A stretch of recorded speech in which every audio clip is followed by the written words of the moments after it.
మలద్వారాన్ని సంకుచితం చేసి పైకి లాక్కున్నట్టు శ్వాసం తీసుకుంటే దాన్ని అశ్విని ముద్ర అంటారు. చేసేటప్పుడు కొంచెం సంకుచితం చేసి లాగి తీసుకోవాలని అర్థం. తీసుకుంటే అక్కడ కోర్సుగా తీసుకుంటాము. అలాగే మనము సుష్మన గురించి సుష్మన గుంట తీసుకునగలుగుతాము. ప్రాణాయామ చక్కగా సుష్మనలో నడిపించగలుగుతాము. అలాగే కంఠాన్ని కూడా సంకుచితం చేసి కంఠం ద్వారా లైక్ శబ్దం చేస్తూ మనం దీర్ఘంగా ఎంత దీర్ఘంగా తీసుకుంటే అంత మేలన్నమాట.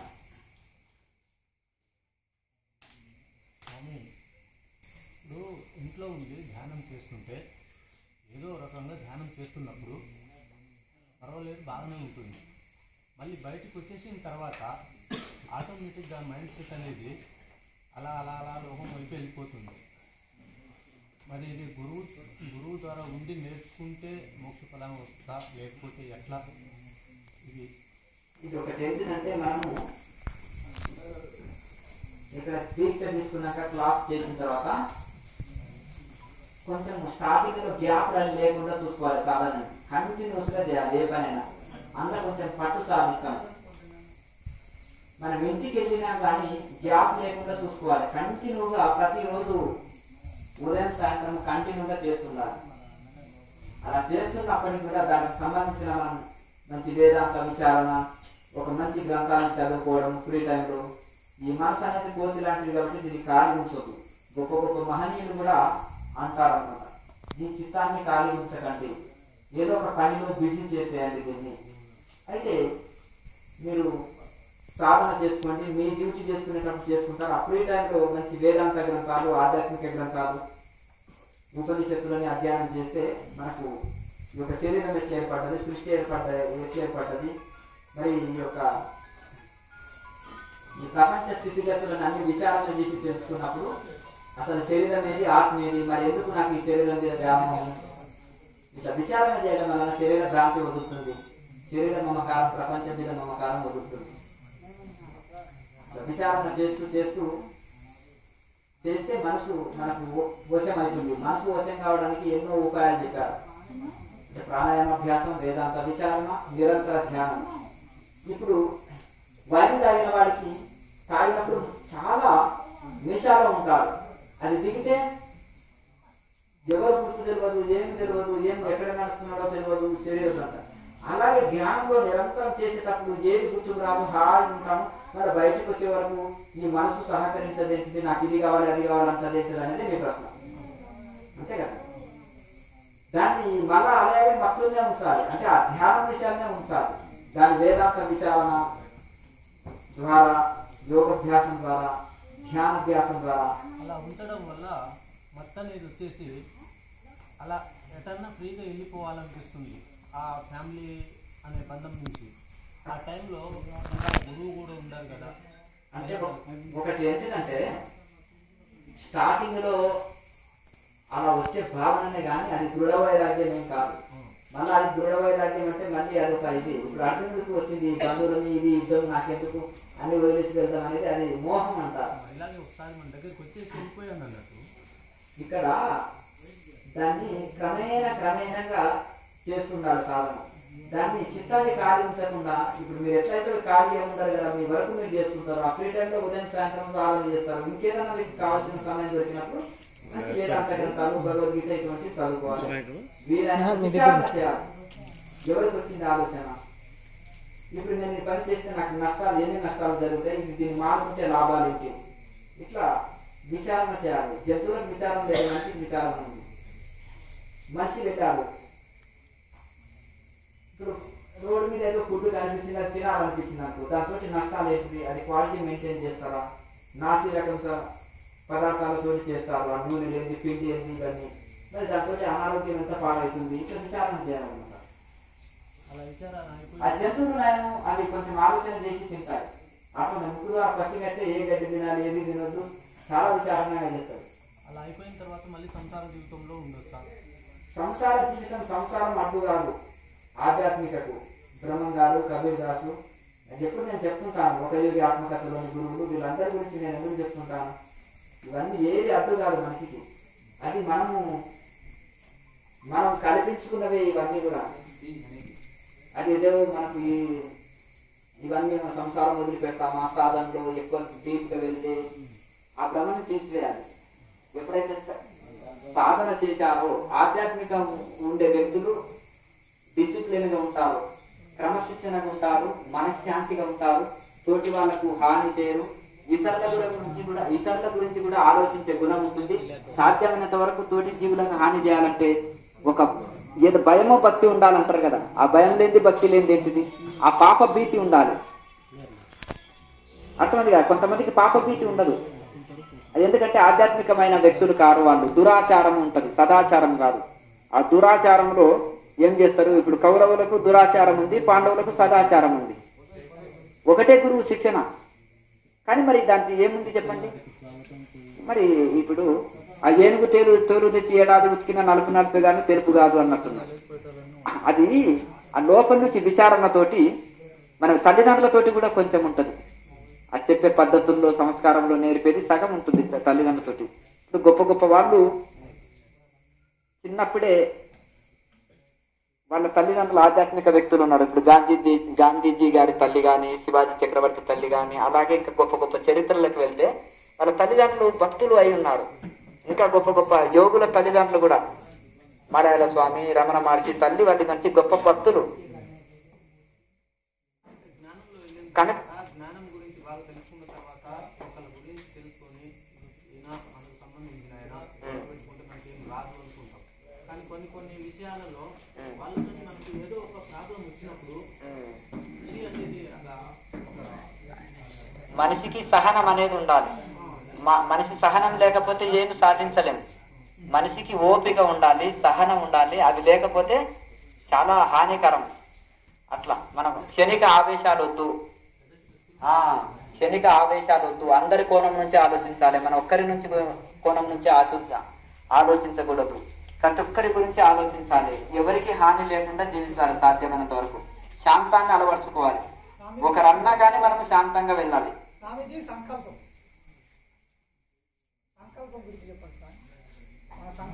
సంకల్పం అంటే ఇప్పుడు నువ్వు ఎక్కడ గురి పెట్టి వదిలినవో బాణం అక్కడే నీకు చేస్తావు. నువ్వు కాశీ వెళ్ళాలని సంకల్పం ఉంటే కాశీ వెళ్తావు, తిరుపతి వెళ్ళాలంటే తిరుపతి వెళ్తావు, హైదరాబాద్ వెళ్ళాలని సంకల్పం ఉంటే మొదలు నీలో సంకల్పం రావాలి. నీకులో సంకల్పం వస్తేనే ప్రయత్నం చేస్తావు. మనసులో సంకల్పం వచ్చినప్పుడు మనసు ఏం చేస్తుంది?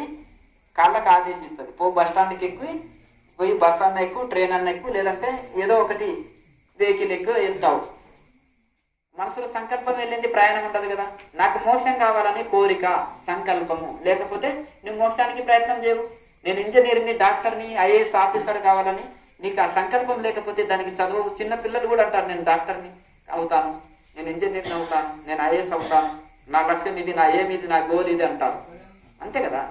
మరి ఎందుకంటే అట్లా ఆ గోల్ పెట్టుకొని ఊరికి పగటి కళలు కాకుండా దానికోసం హార్డ్ వర్క్ చేస్తూ, దాన్ని చదువుతూ, దానికి సంబంధించిన ప్రయత్నం లోపం లేకుండా ప్రయత్నం చేయాలి. ఇక ఫలితం అనేది మన చేతుల్లో ఉండదు. మన గత జన్మ కర్మానుసారంగా అది ఫలితాలు కొన్ని వస్తుంటాయి. కానీ ఎవరైతే హార్డ్ వర్క్ చేస్తారో వాళ్ళకి ఎప్పుడు సక్సెస్ వరిస్తుంది. సక్సెస్ ఎవరికి ఉట్టిగా వచ్చి ఇది చేయదు, అర్థం కదా. ఇప్పుడు ఒక రాకుమారు వచ్చి కుష్టి రోగం ఉంటే అడుక్కునే వాడిని చేసుకుంటారా? ఒక రాజకుమారుడు కుష్టి రోగం ఉంటే అడుక్కునే ఆమెను చేసుకుంటాడా? అర్థమైంది కదా. ఆ ముక్తికాంత, ఆ మోక్షకాంత అనేది కూడా ఒక ధీర పురుషుని పరాక్రమమైన వారిని వరిస్తుంది. ఆత్మారాముడు అనేవాడు కూడా అర్థమైంది కదా. అట్లా ఆత్మారాముడు అనేవాడు కూడా ఒక మంచి కన్యను వరిస్తాడు. ఇట్లా మీ భాషలో చెప్పాలంటే అలాగే మనకు ఇప్పుడు అదే విధంగా ఈ కోటగూడలో ఒక్క శత్రువు ఉన్న కోట వశమవుతుందా?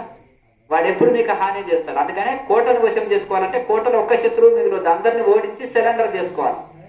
ఈ కోట అంటే శరీరము, ఇంట్లో ఉండే ఇంద్రియాలే శత్రువులు అనుకో, భటులు అనుకో, తిరుగుబాటుదారులు అనుకో, వీళ్ళందరినీ వశం చేసుకుంటేనే నువ్వు హాయిగా ఈ కోటలో సుఖంగా ఉంటావు. నేను చక్రవర్తిని అంటే కోటలో అందరూ ఎవడు వశం కాలే, నీకు శత్రువులే ఉన్నారు, నేను ఎట్లా చక్రవర్తి? అందరినీ జయించినప్పుడు నువ్వు ఆ కోటకు చక్రవర్తి అవుతావు. అలాగే ఈ శరీరంలో ఉండే ఇంద్రియాలనే వీళ్ళందరినీ నువ్వు వశం చేసుకున్నప్పుడు ఈ దేహపురానికి దీనికి నువ్వు చక్రవర్తి అవుతావు. ఈ లోపల అహం బ్రహ్మస్మి శివోహం అంటే కుదరదు. అర్థమైంది కదండి. ఈ కోట వశం కావాలి మనకి. ఇంట్లో అంటే ఇంట్లో ఉండే ఇంద్రియాలన్నీ వశం అయిపోయి సిలిండర్ అయిపోతే అప్పుడు కోటకు మనమే చక్రవర్తి. ఎవరి దేహానికి వాళ్ళే చక్రవర్తులు. ఆ ఋషులంతా అవధూతలు, గొప్ప గొప్ప వాళ్ళు చక్రవర్తులు లాగా ఉంటారు కదా. ఇది స్మరణ. స్మరణ అంటే స్మరించడం, జ్ఞాపకం తెచ్చుకోవడం. కొన్ని సంస్కృత పదాలు ఉంటాయి, ఇప్పుడు తెలుగే వస్తలేదు, ఇంకా సంస్కృతం ఎక్కడ వస్తుంది ఈ కాలం వాళ్ళకి. అర్థమైన స్మరణ అంటే జ్ఞాపక శక్తి, జ్ఞాపకం చేసుకోవడము, గుర్తు చేసుకోవడం, స్మరించడం. అయ్యా స్మరణ శక్తి బాగుంది అంటే జ్ఞాపక శక్తి బాగుంది, లేదంటే స్మరించడం అంటే జ్ఞాపకం తెచ్చుకోవడం. అట్లా గత స్మృతులు అంటే జ్ఞాపకాలని మళ్ళీ స్మరణలోకి జ్ఞాపకం తెచ్చుకోవడం. అట్లా ఈ విధంగా ఈ కొన్ని పుస్తకాలు చదువుతుంటే వీళ్ళకి డౌట్లు వచ్చి ఉంటాయి, అది అడుగుతున్నాడు ఆయన. అంతేనా? కొన్ని ఉంటాయి కదా సంస్కృత పదాలు, ఇది దాంతో ఇది అట్లా ఆ విధంగా మనము నిరంతరము సాధన చేస్తే ఆరోగ్యం బాగుంటుంది, మనశ్శాంతి ఉంటుంది. ఇప్పుడు ఈ సమాజంలో ఆరోగ్యం సరిలేదు, ఆరోగ్యం బాగున్నా మనశ్శాంతి లేదు. కొంతమంది డబ్బు ఉంటుంది, శాంతి ఉండదు. కొంతమందికి డబ్బు ఉంటుంది, ఆరోగ్యం ఉండదు. కొంతమందికి అన్నీ ఉంటుంది కానీ మనశ్శాంతి ఉండదు. మరి ఈ మార్కెట్లో దొరికే వస్తువులు కాదు. ఈ మోక్ష సాధన చేస్తే మనకు ఆరోగ్యము, శాంతి అన్ని లభిస్తాయి. కష్టాలు వచ్చినా తట్టుకోగలుగుతాం, సమస్యలు వచ్చినా మన సమస్యల్ని మనమే పరిష్కరించుకోగలుగుతాం. మీరు భగవద్గీతను చదవండి అంటాను. ఎందుకు? 17వ అధ్యాయం చదివితే మనం ఏ గుణంలో ఉన్నా తెలుస్తుంది. ఏం తింటున్నాం, ఏం ఆలోచన చేస్తున్నాం, ఏం చేస్తున్నాం, దీన్ని బట్టి ఏ గుణంలో ఉన్నాం మనమే తెలుసుకోగలుగుతాం. మరి వివేకాన్ని ఇచ్చింది కదా. సత్సంగం అనేది బుద్ధి మాంద్యాన్ని తొలగిస్తుంది, బుద్ధి వివేకాన్ని పెంచుతుంది. అద్దం ముందు ఉన్నప్పుడు ముఖం కడిగినమా, బొట్టు పెట్టినమా చూపినట్టుగా సజ్జన సాంగత్యంలో సద్గ్రంథాలు మన జీవితాన్ని ఎక్స్రే తీసి చూపిస్తాయి. మనం ఏ స్థితిలో ఉన్నది కూడా చెప్తాయి. కనుక సజ్జన సాంగత్యం, సద్గ్రంథాలు అనేది ఉపయోగం, చాలా ఉపయోగం. ఇది ఉపనిషత్తులు లాంటి భగవద్గీత, పతంజలి సూత్రాలు ఇటువంటివి యోగులకు ఉపయోగపడతాయి. యోగోపనిషత్తులు జరిగితే యోగులకు, ధ్యానులకు ఉపయోగపడతాయి. కనుక అయ్యా ఏంటిది మీ ప్రశ్న ఏంటి? బుద్ధి అంటే మనసు అనేది ఏమో కోరిందెల్లా కావాలంటది. బుద్ధి అంటే వివేకం. ఇది తప్పు, ఇది ఒప్పు, ఇది మంచి, ఇది చెడు, ఇది చెయ్యి, ఇది వద్దు అని లోపల ప్రేరణ కలిగిస్తుందే దాన్ని బుద్ధి అన్నారు. ఏమైనా బుద్ధి లేదా నీకు? బుద్ధుడు అని ఎందుకంటే బుద్ధిమంతుడు అయ్యాడు కాబట్టి బుద్ధుడు అయ్యాడు. ఆయన సిద్ధార్థుడు పోయి బుద్ధుడు అయ్యాడు, బుద్ధిత్వం పొందాడు, జ్ఞానం పొందాడని అర్థం. బుద్ధి అంటే జ్ఞానానికి చిహ్నం, మంచి చెడులను చూపిస్తుంది కదా. కనుక అది బుద్ధి అంటే జ్ఞానానికి చిహ్నం. కనుక మనకు ఈ యొక్క మనసు ఏమో కోరిందల్లా కావాలంటుంది, మంచి చెడులని విచక్షణ చేయదు. అందుకని జంతువులకు మనసు ఉంది. మనసు ఉంటే సుఖం ఉంటుంది, దుఃఖం ఉంటుంది, సంతోషం కూడా ఉంటుంది. జంతువులకు మంచి ఆహారం పెడితే ఆనందపడతాయి, ఓ దెబ్బ కొడితే ఏడుస్తాయి. అవునా? వాటి పిల్లలకు ఏమన్నా మనం హాని చేస్తే కూడా ఏడుస్తాయి. కనుక ఈ వాటికి మనసు ఉంది కాబట్టి సుఖము, దుఃఖము రెండు ఉన్నాయి, బాధ, సంతోషం రెండు ఉన్నాయి. బుద్ధి లేదు కాబట్టి మనం వెహికల్ తీసుకొని పోయిన గేదెలు ఉంటాయి, జరుగుతాయా? సైడ్ ఇస్తాయా? అదే మనిషి అనుకో ఆరం కొడితే ఇస్తే సైడ్ ఇస్తాయి. గేదెలు జరుగుతాయా? పశువులు జరుగుతాయా? వాటికి బుద్ధి లేదు కనుక మంచి చెడులను విచక్షణ చేయలేవు. ఆ బుద్ధి ద్వారా మంచి చెడులను విచక్షణ చేయగలుగుతాం. దాన్నే ఏమయానికి బుద్ధి లేదా అంటాం. అవునా? సరిగా ప్రవర్తించకపోతే నా కోపం వస్తే నేను మనిషిని కాను చూడు అంటే మనిషి కాకుండా పశువు అయిపోతాడు, బుద్ధి నశిస్తుందని అర్థం. అంతే కదండి. ఏంటయ్యా ఏది హింస అంటే? హింసించడం అంటే బాధ పెట్టడం. కొంతమంది మాటల చేత హింసించవచ్చు, చూపుల చేత హింసించవచ్చు, ఒక దెబ్బ కొట్టి హింసించవచ్చు. మనస, వాచ, కర్మన. కర్మన అంటే ఒకరిని కొడితే హింస. మనసులంటే వాళ్ళకు ఈ చెడు తలంచడం, అది కూడా ఒక హింసనే. వాక్కు ద్వారా అంటే కోపంగా దుర్భాషలాడి వాళ్ళని తీడుతామనుకోండి, దూషిస్తామనుకోండి, దీన్ని వాచిక హింస అంటే మాటలతోటి హింసించడం, చూపులతోటి హింసించడం, కర్మల ద్వారా హింసించడం. అట్లా హింస నానా రకాలుగా మనస వాచ కర్మన 3 రకాలు ఉంటుంది.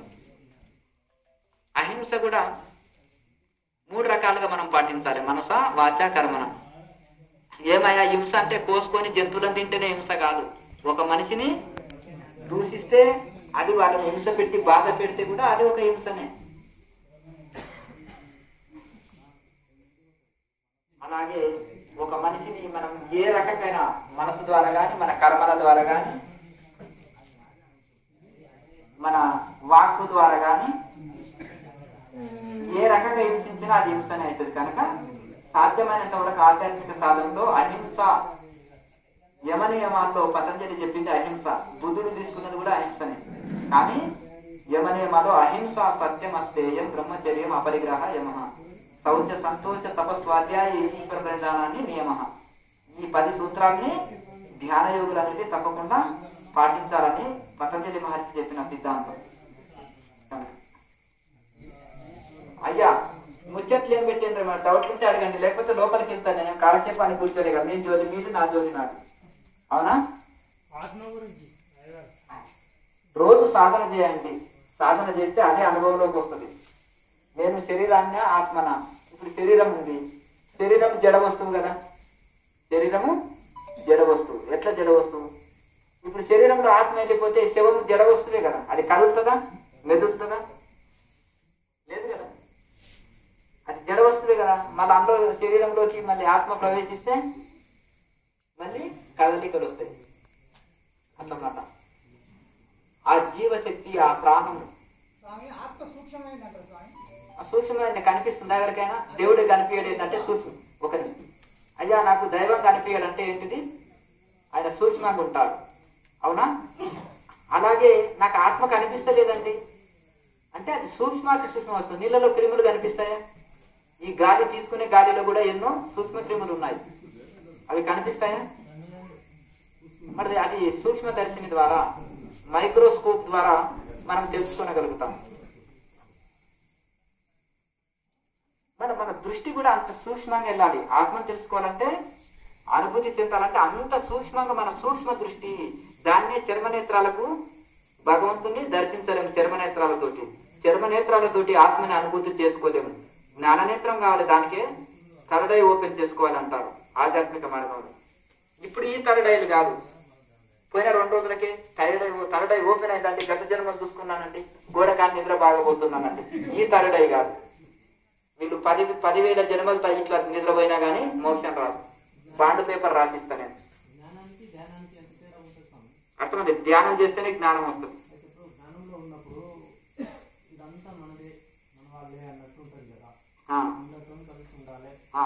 ఒకటే నాది ఆయనది ఒకటే అన్నట్టు ఉంటుంది. కానీ ధ్యానంలో కూర్చున్న టయానికి ధ్యానం తొందరగా పొందలేకపోతున్నాయి.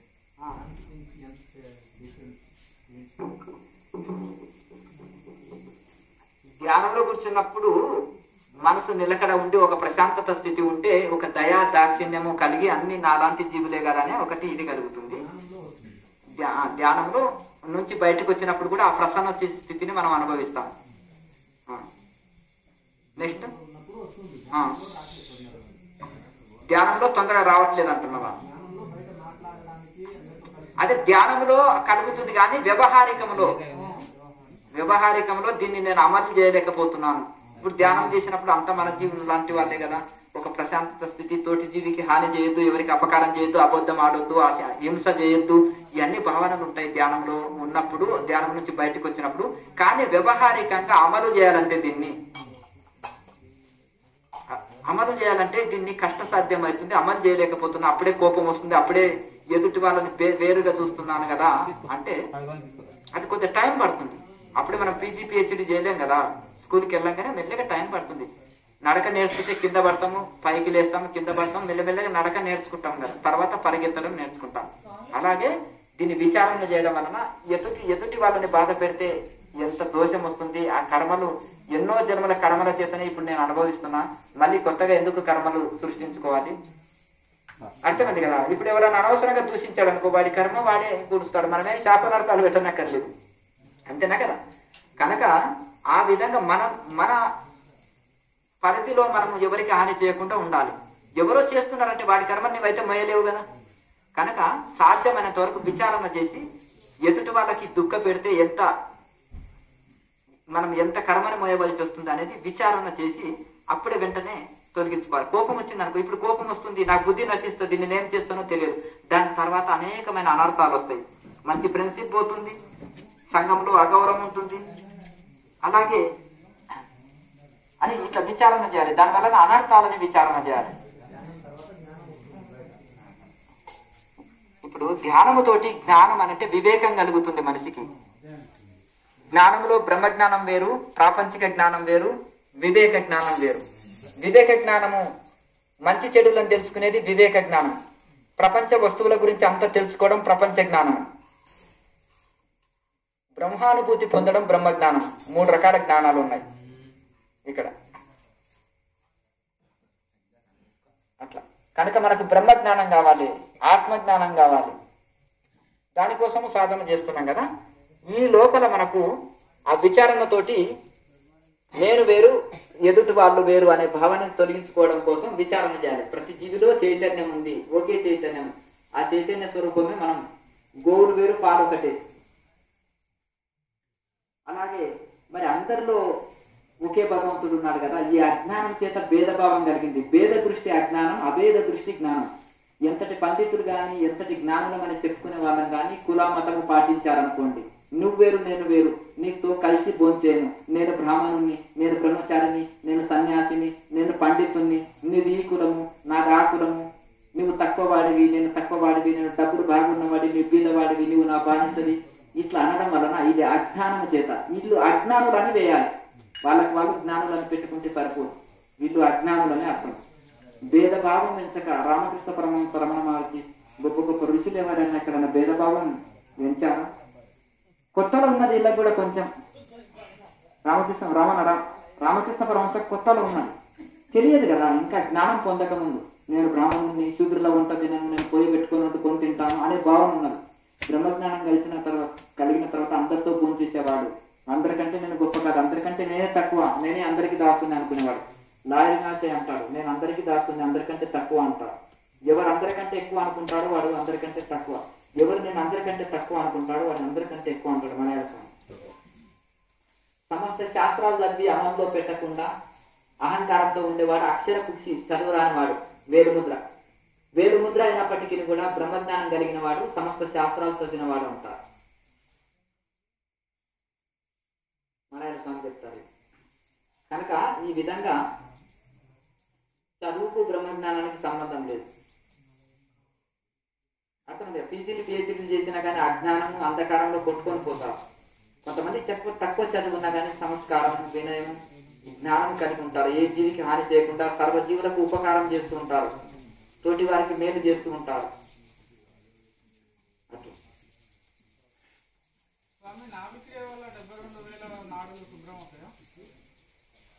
మనం ఎప్పుడైతే ఈ ప్రాణాయామాన్ని చక్కగా ఎవరైతే చేస్తారో, ఈ నాభిక్రియ వలన మనం లైట్గా బ్రెడ్ చేసి ఉంచుతాం.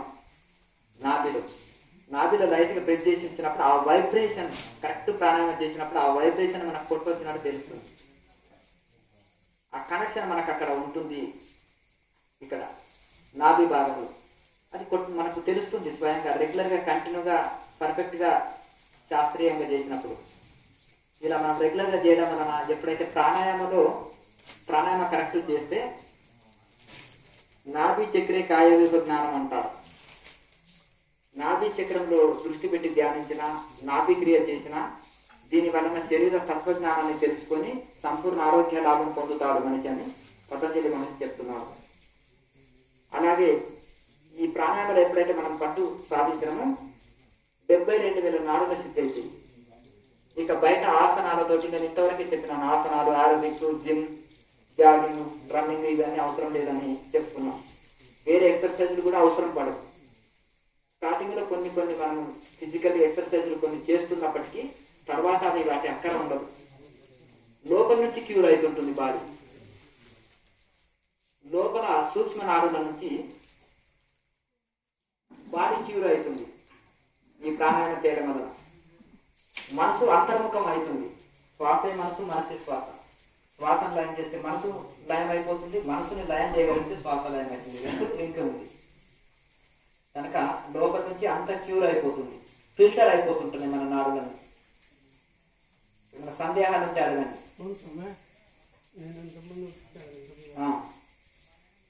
మీ డౌట్ ఏంటి అడగండి.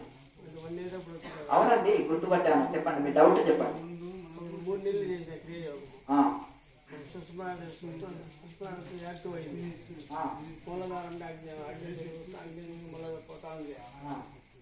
పోతా ఉంది అదేమంటే ఇట్లా నెల ఉంటే వస్తా ఉందా అప్పుడు కళ్ళు పడిపోతా వచ్చినా అది ఏం పాలతో నువ్వు కరెక్ట్ ప్రాణాయామం చేయలేదని అర్థం కాదు. ప్రాణాయామం చేసేటప్పుడు కళ్ళు తిరిగి పడిపోవడం మీద అది జరగదు. గతంలో ఎక్కడైనా శిక్షణ తీసుకున్నావా? ధ్యానం డైరెక్ట్ క్రియాయోగంలోకి వచ్చినావా? అది ఉపదేశాలు కాదు, యోగం కానీ ధ్యానం కానీ ఎక్కడ శిక్షణ ఎక్కడైనా పొందినావా? ఏ రకమైన ఏ సంస్థ ప్రకారం చేసినావు గతంలో? సంస్థ పేరు చెప్తే మాకు ఐడియా వస్తుంది. మా గురువు ఇక్కడ